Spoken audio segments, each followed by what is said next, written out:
Today's session is going to be completely different.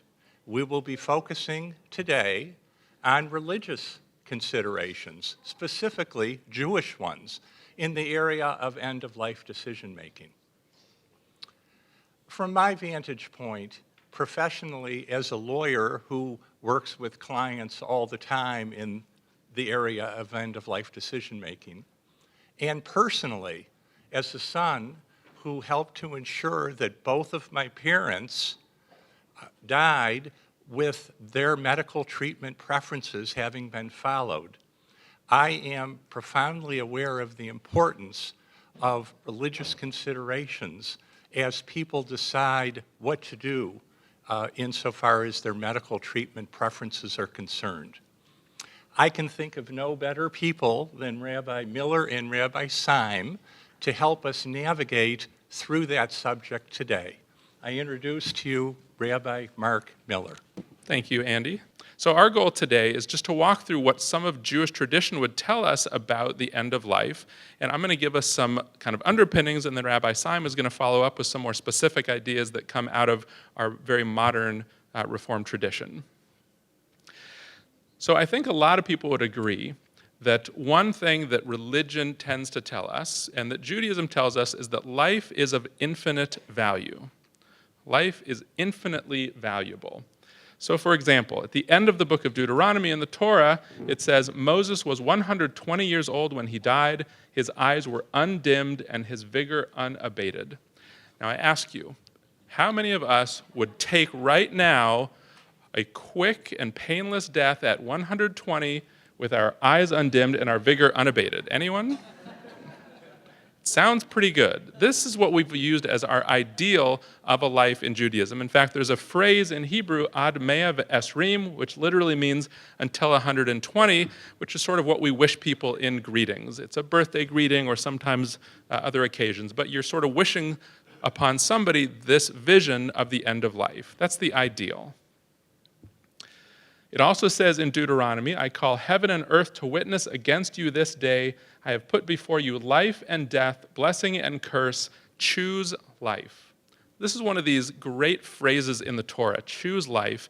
And again, it's one of the ways that we're taught from our tradition that life is abundantly valuable and even potentially infinitely valuable. The Talmud has a wonderful conversation, and it truly is fascinating. And this gets into the difference between really the Torah and the later tradition. So the Talmud is a series of conversations that uses the Torah as a starting place and then goes on discussions about how we apply it to our real life.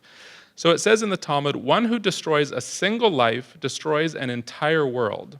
One who saves a single life saves an entire world. What does that mean to you when you hear that phrase? How would you understand that? According to that statement, what is the value of a single Jewish or non-Jewish life?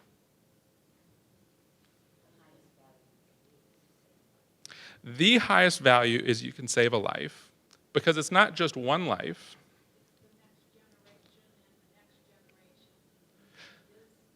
So one way to understand this is sort of literally by the generations. You could say that what happens is when you save a person, you've got to think about then their potential children, grandchildren, and on and on. And same thing when you destroy a life. So literally, through the generations, there's infinite potential of what that one person can mean.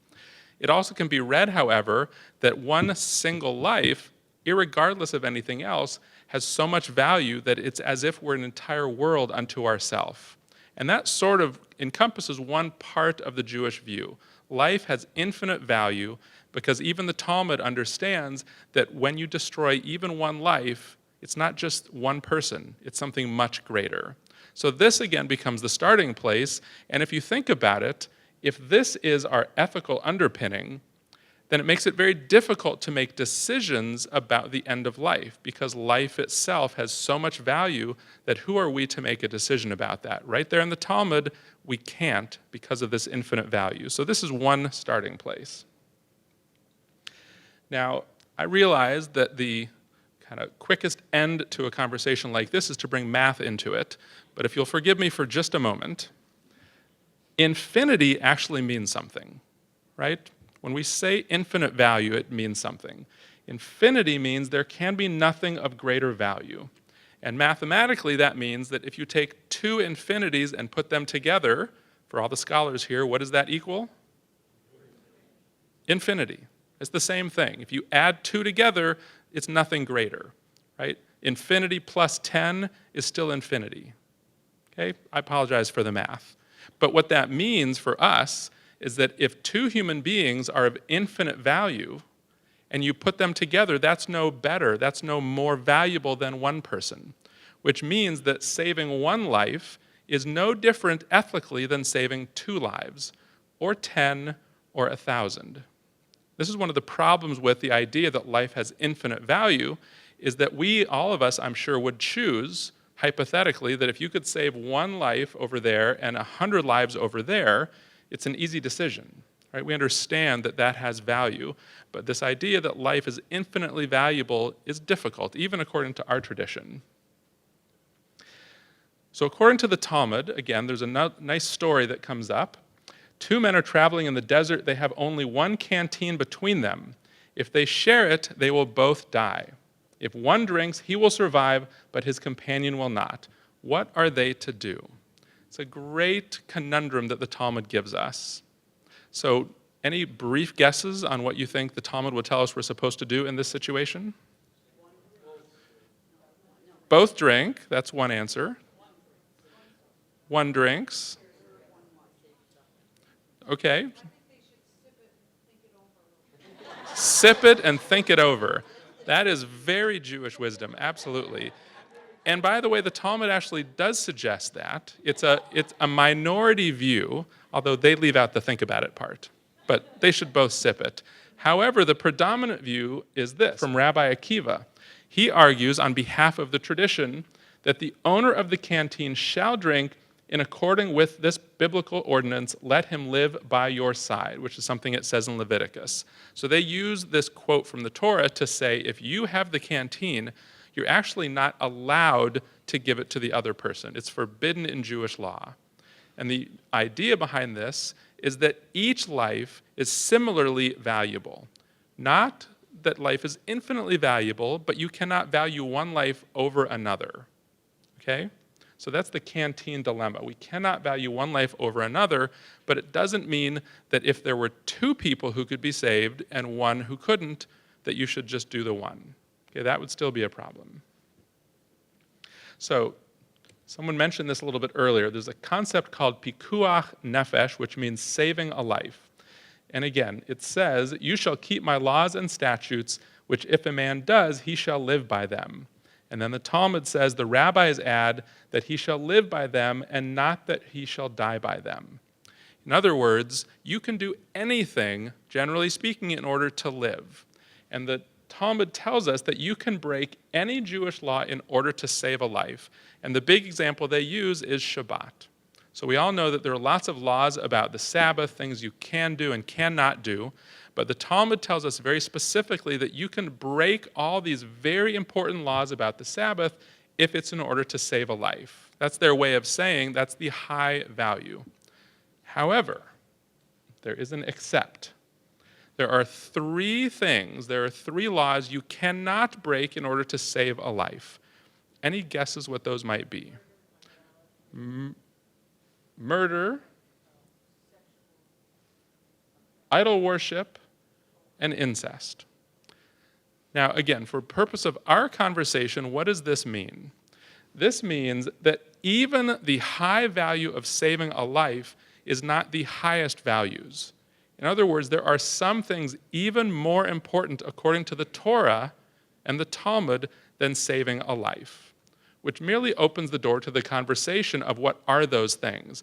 Now, in our life, these might not all be pragmatic concerns, right? Not too many of us are murderers. I hope not many of us are idol worshipers, and we won't get into incest in this occasion. However, the general principle is that there are things more important than saving a life, which is very important to the discussion of what do we do with end-of-life decisions. One more. This also comes from the Torah. I'm not going to read the whole thing, But there's a fascinating passage that I found in the book of Leviticus, which the first time I read it, the first time I remember reading it, I was extremely surprised, because what it does is it's talking about when people make vows. And in the ancient world, you would say, I vow on penalty of X that I won't do whatever it might be. And you set some kind of a limit. So people would vow on the value of a human life. And what the Torah does is it says, well, what does that literally mean? How do you translate that into a penalty? So what it says in the Torah, in the book of Leviticus, is that this is the scale for human life. And I apologize for the ancient sense of paternal privilege here. So you'll forgive that, but we can't change the Torah. It's simply what it says.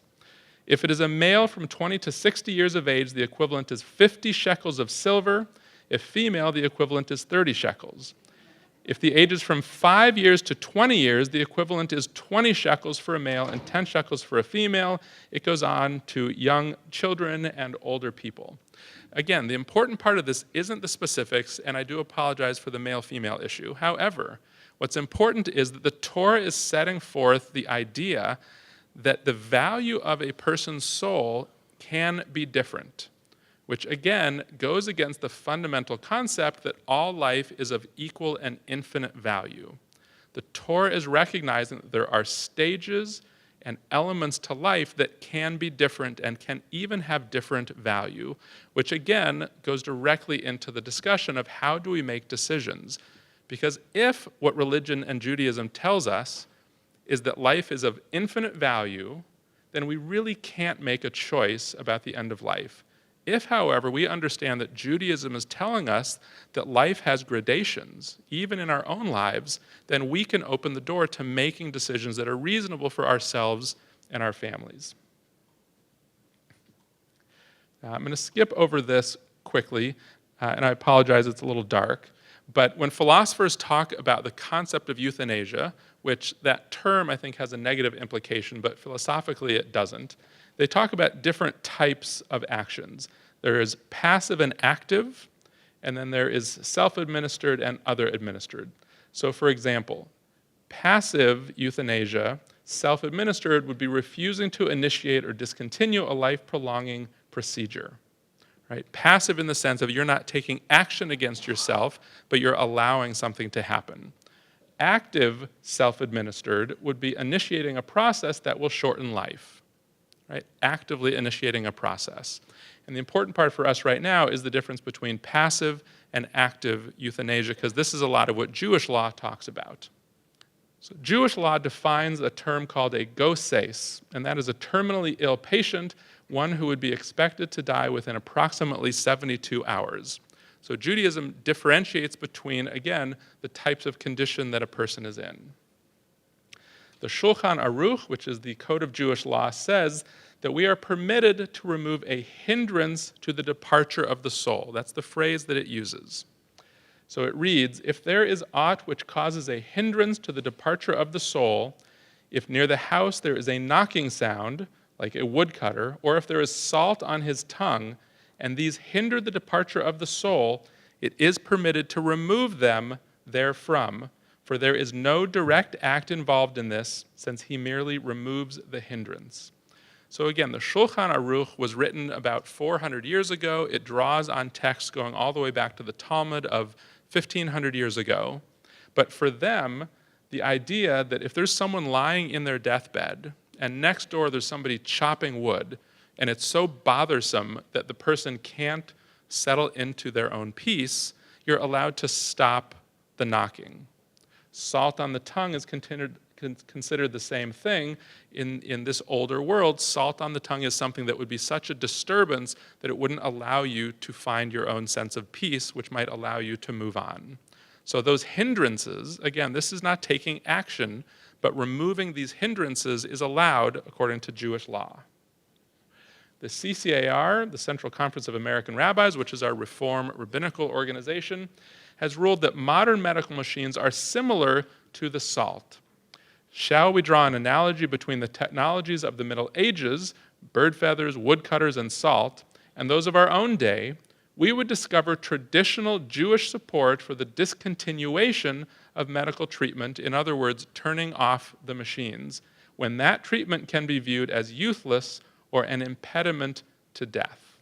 So once again, this is passive euthanasia, meaning removing an impediment to a person naturally dying. That's what Judaism is talking about here, and the CCAR has affirmed what traditional Jewish law already argued hundreds of years ago. Now, active euthanasia becomes a much more complicated question. Taking action that affirmatively ends a life is the definition of affirmative euthanasia. And in that sense, Jewish law has been more mixed, at the very least, and possibly even over on the other side of disallowing that.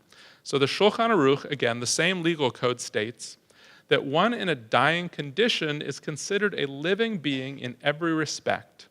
And Isserles, who is one of the major commentators in the Shulchan Aruch, agrees that it is forbidden to hasten the death of one who is moribund, one who has been in a dying condition for a long time and could not depart.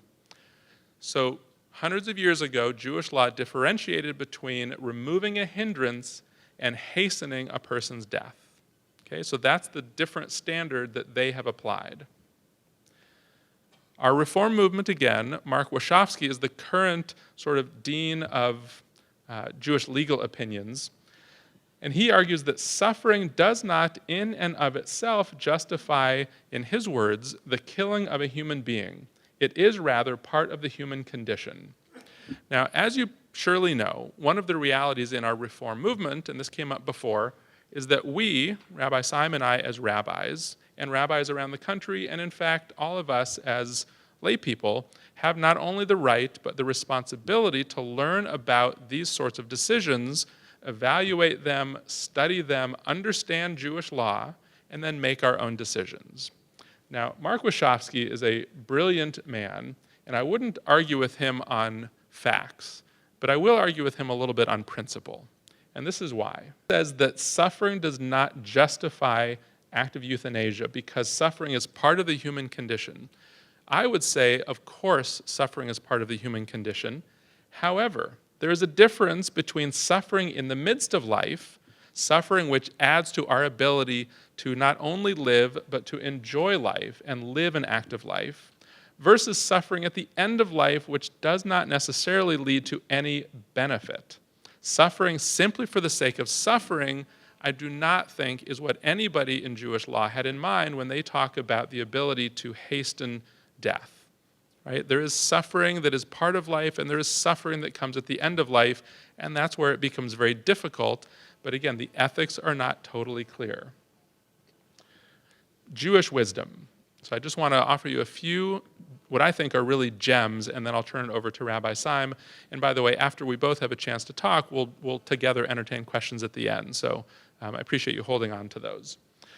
So there's a great book of wisdom called Sefer Hasidim, and it bases its opinion on the statement in Ecclesiastes, you've heard this one before, there is a time to live and a time to die. Right? It's a nice statement, you hear it.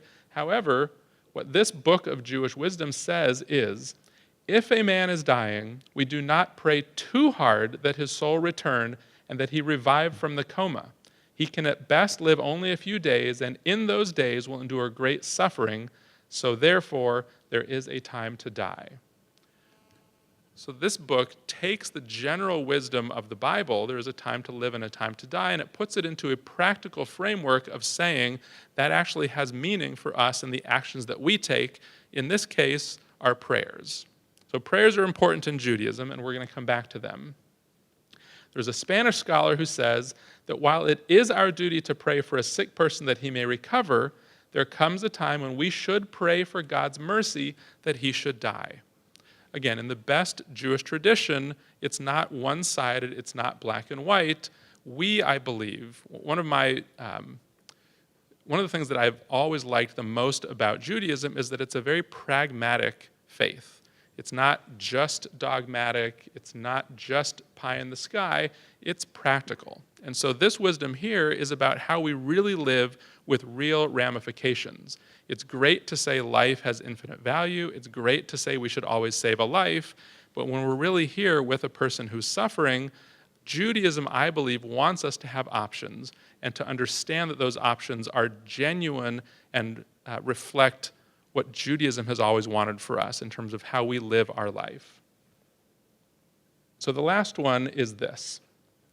There's a famous rabbi named Yehuda HaNasi. He lived a long time ago, and he was the compiler of the Mishnah. So he was a tremendously important rabbi almost 2,000 years ago. He died in the year 220 CE. And this comes from the Talmud. On the day when Rabbi died, the other rabbis decreed a public fast, and before that, they offered prayers for heavenly mercy that he would not die. Now, again, for just a moment, take yourself back to 2,000 years ago. What is prayer 2,000 years ago? What were they trying to do by offering their prayers that he would not die? What was the practical impact of their prayers in their minds? That's one possibility. They were trying to please God. But take that a little further. They wanted to prevent his death, right? And the means by doing that, if you will, the ancient form of medicine was prayer. That wasn't the only form. There were ancient doctors in this world, and they had some sense of medicine, but prayer really functioned as a literal quid pro quo.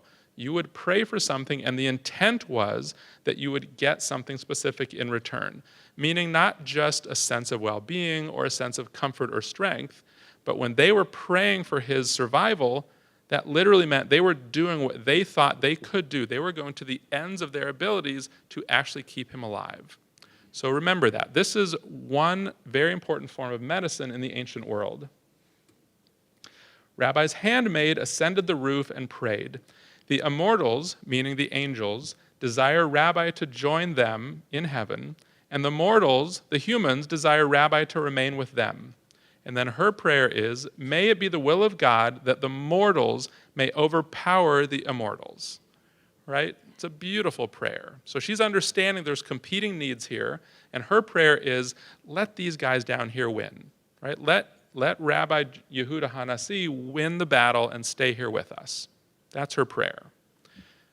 She continues. Saw how often he resorted to the privy, painfully taking off his tefillin, which are not worn when the body is not in a state of perfect cleanliness, and putting them on again. She prayed again, may it be the will of God that the immortals may overpower the mortals.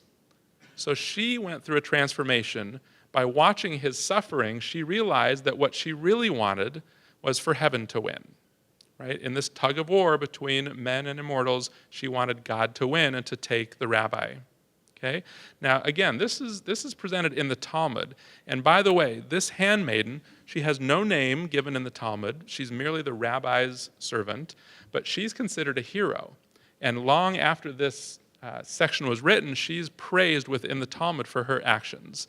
So that's a strong affirmation on the part of our tradition that what she's doing is worthy of praise. So her first instinct is keep him alive. Her second instinct upon his suffering is let him go. Now, at this point, you could argue that that's fine and well, but that doesn't really go further than anything we already understand. We see people suffering, we want to respond to people's suffering, and we might even allow someone to go. But of course, you probably have guessed that the Talmud's not quite done yet. As the rabbis incessantly prayed, continued their prayers for heavenly mercy, she took up a jar and threw it down from the roof to the ground. For a moment, they ceased praying, and the soul of Rabbi departed. So what did she do? She took action. Right? This changes from the realm of passive to active. So it wasn't enough for her to say, I wish he could be at peace. She literally took it in her hands to do the only thing she could to actively hasten his death.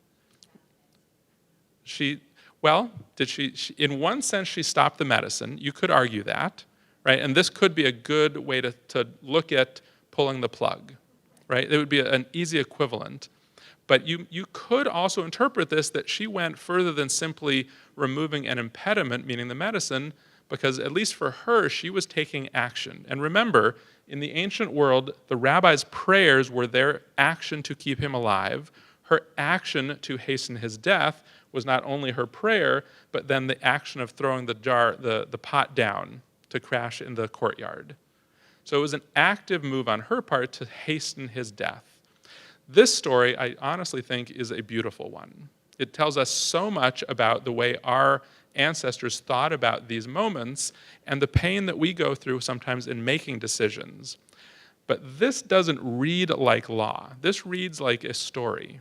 And we have to remember that Jewish law a lot of times comes out of these sorts of stories, especially when they come from the Talmud. And so the wisdom that comes out of this moment in the Talmud and the very end of Yehuda HaNasi's life, I think, goes a long way to helping us understand the sorts of actions that we might be willing to take.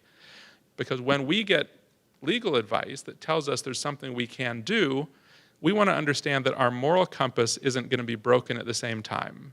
So my hope is that this would help us understand that our tradition, not just today, but going back thousands of years, wants us to be able to make reasonable, informed choices that put people's quality of life at the forefront. And that's what I think the Torah means ultimately when it said, choose life. Thank you very much. How you doing, everybody? Woman had a birthday party for her husband and got up to give a toast at the end of the party. She said, "Honey, I wish that you will live to the age of 119. As Rabbi Miller has told us. The husband said, "Honey, you mean 120? She said, "No, 119. I'd like 1 year of peace and quiet." Now, Rabbi Miller has given us a series of examples of heroic measures as described in Jewish tradition, which form the basis of decisions in Jewish law. The servant woman of Rabbi Hanasi, the wood chopper. Actually, the question is, if a man is outside and someone is dying inside and the wood chopper is chopping wood, does he have to keep chopping if his chopping is the only thing that is keeping the dying man alive? Of course, the answer is no, as is the answer with salt on the tongue. So in Jewish law, there was a time where in the ghettos, in the villages, the rabbi's decisions regarding Jewish law was the law that Jews had to follow. But there is a principle in Jewish law, dina de malchuta dina. The law of the land is the law for the Jews. In other words, if there is a legal ruling, such as Andy presented us with last week, that preempts a Jewish decision, even though it's based on a moral compass, we are not allowed to break civil law. We must follow the law of the land. But that doesn't stop Jews from being inquisitive. As a matter of fact, when Jewish law no longer applies to situations that arise, and it happens all the time in the age in which we live, there is a process called the responsa literature. Someone asks a question. Let me give you an easy one. Man writes to his rabbi, says, "Rabbi, I belong to an Orthodox shul. When I go into the synagogue, I'm expected to wear something that will cover my head. I have a toupee, I just bought it. My head is covered. Do I still have to wear a yarmulke?" This actually came up. The rabbi said, yes, you still have to wear a yarmulke, because if it's a really good toupee, then no one will know it's a toupee. They'll think you're being disrespectful, So the premise is the Jewish value, ma'arit ayin, how it appears to others. Okay? So that's an example of responsa. The question receives a teshuva, an answer. Together, that one situation is a responsum, and the literature as such becomes the responsa literature. Now, there is no one in our Jewish community in America who has had a greater influence on the study of Jewish law, not necessarily to make the law, but to give you what the Jewish position might be, was Rabbi Solomon Freehoff of Pittsburgh, Pennsylvania. My father studied with Dr. Freehoff, but he was really in love with my mother. He was about 30 years older than she was. But my mother had an insatiable curiosity about Jewish law. And what Rabbi Freehoff would do is receive questions from rabbis throughout the world, answer them, and then print his favorite answers in books. And there must be a dozen books of his responsa literature. And none of the questions that have been asked are more intriguing to me than those about end-of-life issues. First of all, let me say something obvious. If you want to put your family at ease, don't put them in the position of picking a funeral home and a cemetery and buying a plot right when they die. All of us can take care of that far ahead of time, and I know that many people are afraid of death, and that's okay. But do your children and grandchildren a favor and prepare for them. Now, Rabbi Freehoff only quoted questions from rabbis, with one exception. And that is on insert A. Does everyone have these? A, B, and C? Can we get some more? These are for you to take home and read and study. So the first question that Rabbi Freehoff asks or answers is about the hospice.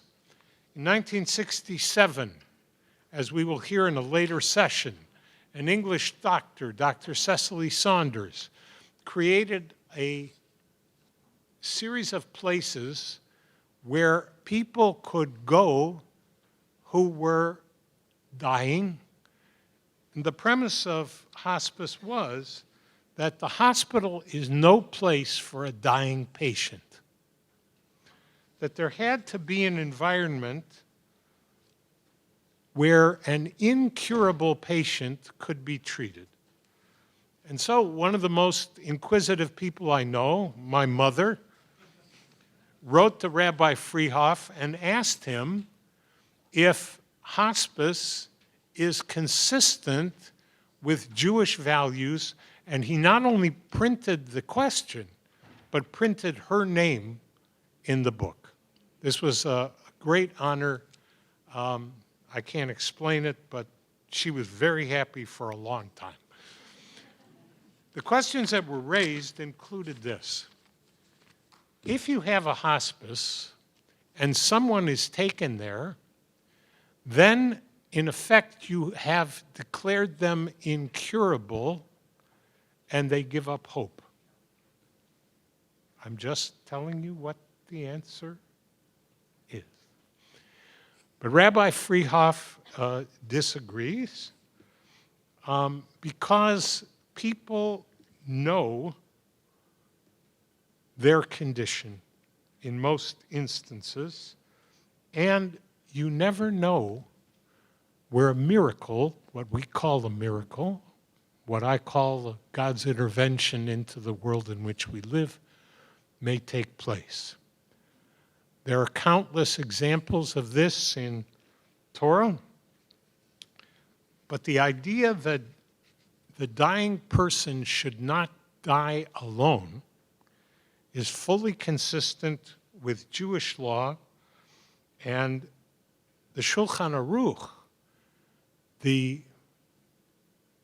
one of the most formidable collections of Jewish law, says that when a person is dying, it is actually forbidden to leave his presence so that his soul should not leave him while he is alone. The idea of the hospice, therefore, brings us a measure of consolation that when we are incurably ill in the opinion of doctors, that we will not be alone at that moment in time. And there is a concept in Judaism which applied to Moses and Aaron, that they died with a kiss from God. It is called b'neshika. It is considered the death reserved for those who have done something special in the world. So, at least in the eyes of Jewish law, and to the satisfaction of my mother, hospice is consistent with Jewish teachings. Now, the second case, number B, or letter B, forgive me. Terminal patient is dying as a result of strokes. Two physicians, one of whom was the patient's son, decided, with the consent of the family, to hasten the end by withdrawing all medication and fluids given intravenously. Is this consistent with Jewish law? Well, it depends on who you consult. In the book of Exodus, the factor that one of the doctors is the person's son factors into this case, because in the book of Exodus, it says that one who smites his father must be put to death. So the question is whether in this instance, this doctor, by giving his approval and actually acting upon the withdrawal of fluids and medications, is smiting his father, creating a wound on the body of his father. In the Shulchan Aruch again, it says that a son may not operate on his own father. And that is a result of the prohibition against a child creating a wound on the body of a parent, except if there is no one else to do the operation, then he or she may do so. One may even risk a remedy that may possibly kill the patient, provided that there is a chance that the remedy may save them. And in the Talmud, it says that one may even risk forbidden remedies, like a heathen healer. I don't know what that means. But a heathen healer, I would say a witch doctor, somebody, a shamanic healer, herbs, if there is a reasonable chance that the person may be healed. And of course, this ruling is contains is the section in which Freehoff quotes the story of Rabbi Judah the Prince and says, quoting the book of Ecclesiastes, says, there is a time to live and a time to die. And if a man is dying and there is no hope for his recovery, and he can only last for a few more days, there is a time to die. And by extension, Jewish law, as quoted by Rabbi Freehoff, says just as a man has a right to die, live, there come times when he has a right to die. Tremendous power in Jewish law is placed in the hands of the doctor. Because the term for doctor in Hebrew is rofei cholim, a healer of the sick, which is also, by the way, one of the names for God. And therefore, the doctor is seen as a messenger of God here on earth, sent to heal and to care. And so doctors are permitted, while not being allowed to hasten death, to cease their efforts to maintain it. And finally, we come to C, relieving the pain of a dying patient.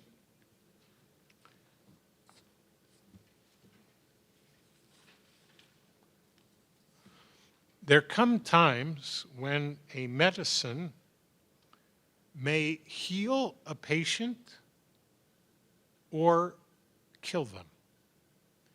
And Andy has told us last week that in civil law, that, what did you call that? Double effect. The case of a double effect, the person who administers those medications are forgiven the death of the patient, right? If it's a reasonable case. This does not include, by the way, a person who commits suicide. Suicide is forbidden in Jewish law, but if someone dies by suicide under great stress or duress, like King Saul in the Bible on Mount Gilboa, they may be forgiven for the act. And this does not mean that you can ask for death if you just are in agony, but it is pardonable for someone who is in agony to take their own lives after the fact. In other words, if you ask before the fact, are we allowed? No. After the fact, you are forgiven.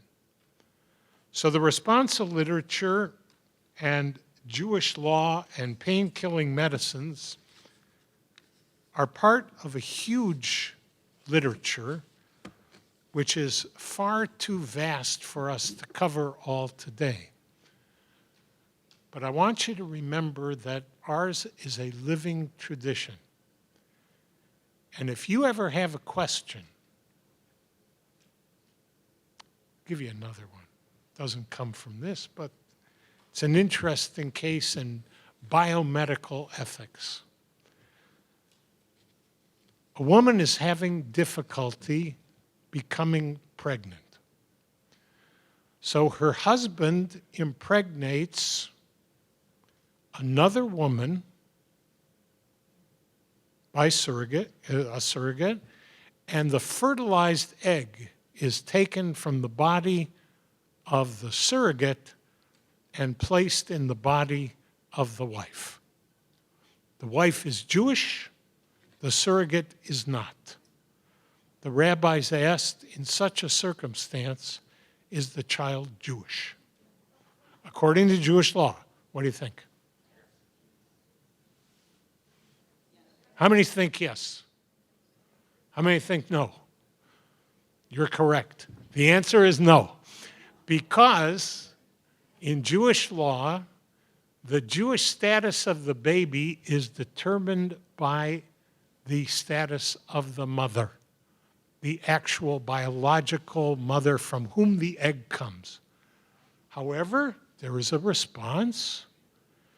Child conversion is the simplest kind of conversion in Judaism, and that can be taken care of immediately after the child is born. You just go to the mikveh, little water, everything's good. So Jewish law is fascinating, and it has answers and precedents that go back thousands of years, and that serve as precedents for the decisions that we make today, as long as they are in accord with the law of our country. Thank you very much.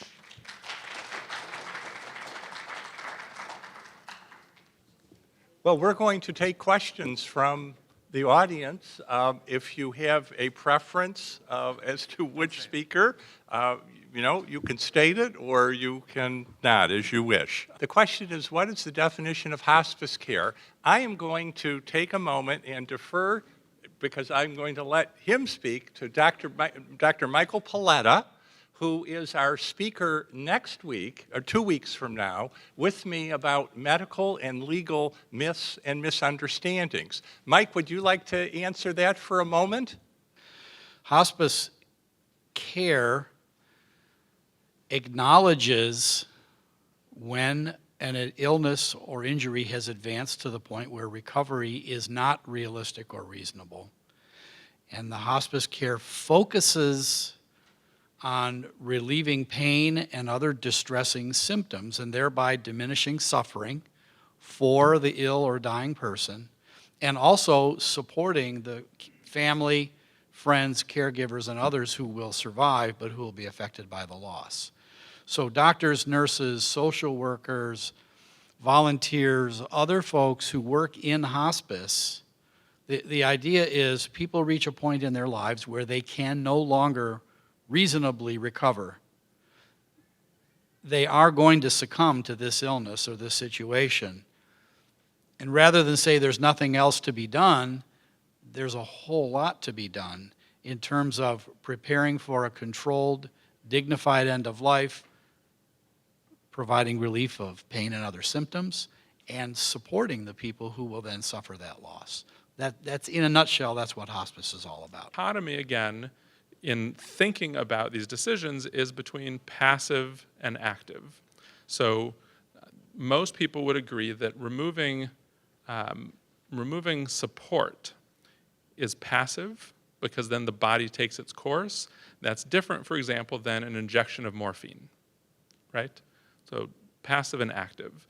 Now, your question was specific to someone, for example, who has ALS. So I would say two things. The first is that I think Jewish tradition very strongly supports the idea that you can remove support, right? Passive euthanasia, there's really agreement across the board, both currently and through history, Jewishly, that is an acceptable action, right? You're allowed to let the body take its course. You don't have to prolong suffering, really. Now, when you move it to the realm of active, right, are you allowed to take further action?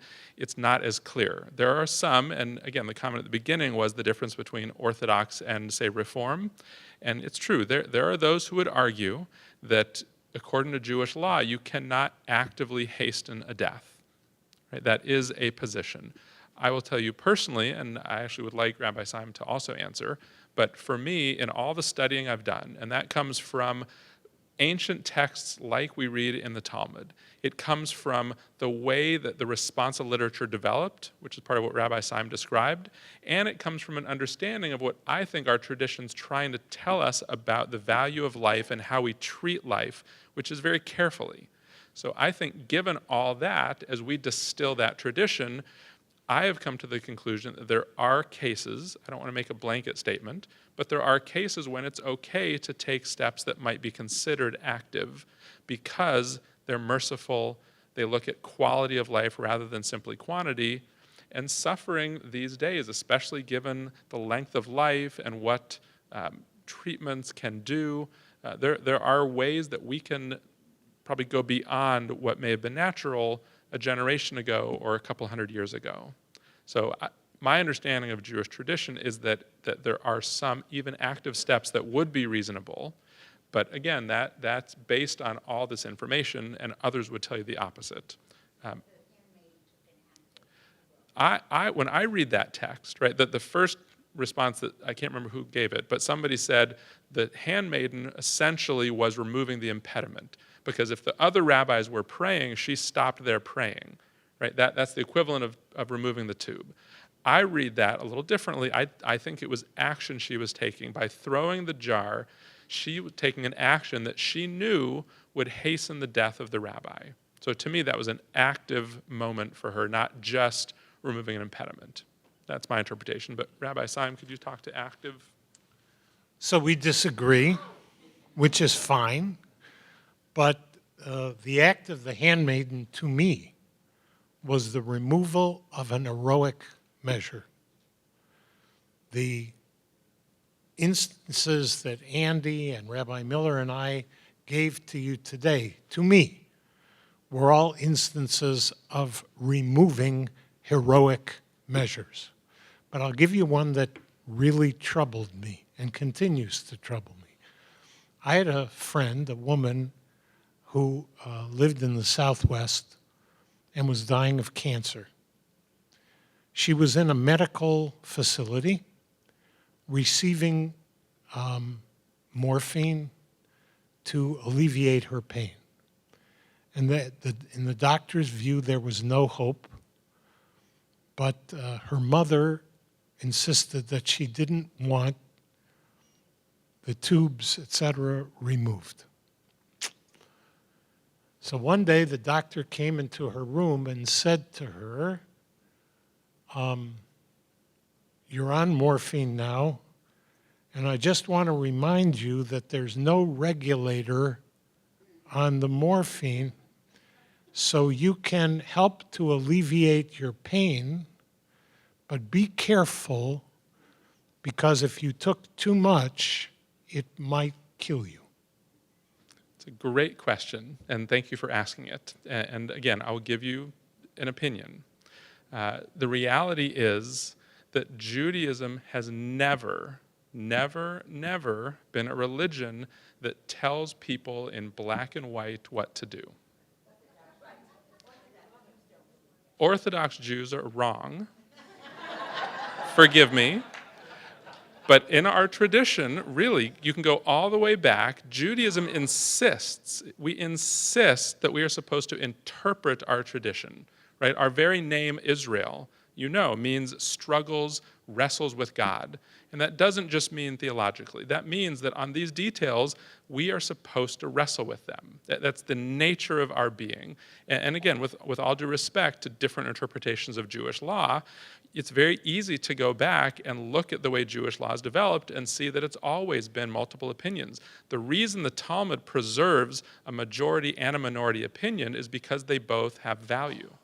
It would be very easy. If we were a dogmatic faith, the Talmud would simply say, for example, when it's Hanukkah, you add a candle every night until you've lit your 8 candles, right? Because that's what you're supposed to do. But it doesn't. It also tells you that there are rabbis out there who think you should start with 8 and remove one each night, because the oil in the miracle story got less and less and less, and that would be a nice way to do your menorah, right? But the Talmud didn't get rid of all those discussions. It kept them in specifically because we are supposed to understand them and make decisions about our own life. So we can all agree, for example, that the Torah says, "Thou shalt not murder," right? That's black and white, fair enough. But when it gets to making decisions, when it gets to how to live our life and how to weigh values and what's more important and how we treat our family, those things, we've got this beautiful 4,000-year tradition that we get to take and make meaning out of it. And so the specific answer is that, number one, part of the reason we wanted to have this session was to present information like this so that you can understand it better and make decisions, right? That Judaism won't necessarily make for you, but you can make with the benefit of this tradition. We have this gift of a tradition that helps us make those hard decisions. Number two is part of the reason we are here as rabbis is because we're there to be with you at those moments. There is no easy answer to what to do when someone is terminally ill or when someone is suffering. There's simply no easy answer, and that's why we're there to be with you, to help have those conversations think about what our wisdom has been passed down to us and what do we do in a real life situation, knowing that there might not be a right answer, but there is an answer that we can feel good about. And my belief is that people want to make decisions that ultimately they can feel good about and that you haven't done the wrong thing. So there might be 3 right things, but we want to try to stay away from what feels like the wrong thing. And to me, that's what we're there to help with, is make decisions like that. The question was, what's an example of removing support? So specifically, what does that mean? What does it look like? So I was saying in the Terry Schiavo case, what came up in the Jewish world was a big debate. And again, there were people on both sides who were discussing what does it mean to remove a feeding tube. And there were those who were arguing that a feeding tube is providing food and water, which are simple sustenance for life.